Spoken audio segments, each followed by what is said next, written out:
Good morning. I'm feeling much better. But this week is much different from last week, considering that we were going, what did we have to do? 2, sometimes 3 chapters a day.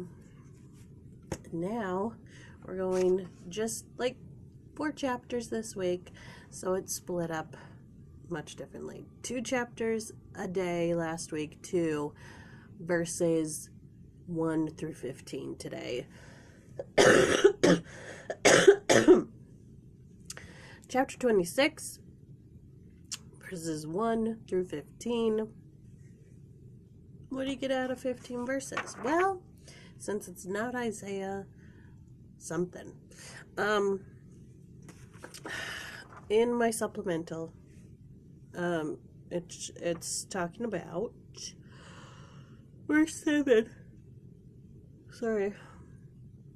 When Nephi is basically in chapter 26, he's having a prophecy about the coming of Christ and the destruction that comes to the wicked.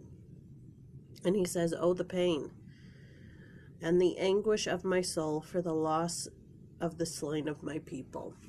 So he's lamenting. He's lamenting the fallen away of his people. And the guy writing this book, he's giving a memory about how there's a mural in the Washington, D.C. temple about the second coming of Christ, and how on one side there's the faithful who are praising and so happy, and then on the other side there's the wicked who are in anguish and, in pain. And he says that he, when he looked at that painting, he was, what did he say? More often than not, I would find myself instinctively associating with those happy souls to the Savior's right-hand side. After all, was I not in the house of the Lord? And sensing relief at not finding fellowship with those on his left. But was that the appropriate sentiment? And he goes in to talk about broken heart and a contrite spirit. I'm just going to read it to you because I really like the way that he said it, and it's better than I can explain it. Pain and anguish of soul over the wicked, being consumed with grief over the sinful. Sorry, these are questions. I didn't read them as questions. Pain and anguish over the soul for the wicked, being consumed with grief over the sinful. This is the perspective of a prophet and a man of charity. Throughout the Book of Mormon, we are presented with portraits of individuals who reflect either hearts that are soft and humble or hearts that are hard and rebellious. This is one of the grand themes of the book, summarized in this essential quality of having a broken heart and a contrite spirit.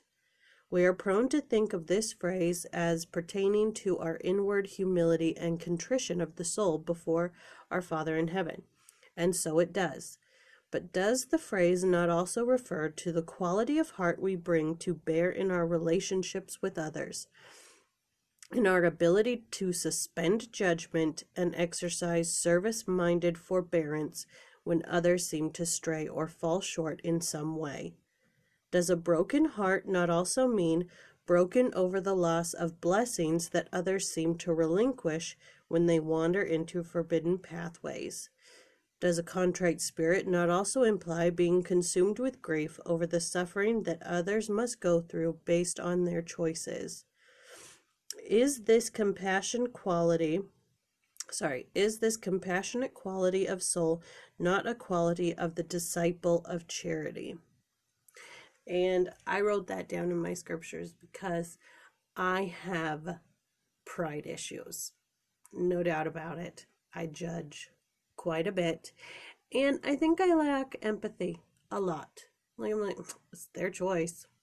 They chose this. I told them not to do it. That's what they did. That's their choice. But he's saying in here that if I am a true disciple of charity, if I am a true, if I have a truly broken heart and a contrite spirit, then I should feel pain over these sorts of things. I should not judge my sisters for the choices that they make. I should feel sadness for the situation that they're going through. And let's see, what else? Service-minded forbearance when others seem to stray or fall short in some way. I also have issues when people fall short, including myself. But, you know, I have that standard of perfection that I think I and others should live up to. I've gotten better over the years, I think. I have. I used to be a hardliner, but that's something that I need to work on in my personal life. And so that's something that I wanted to share.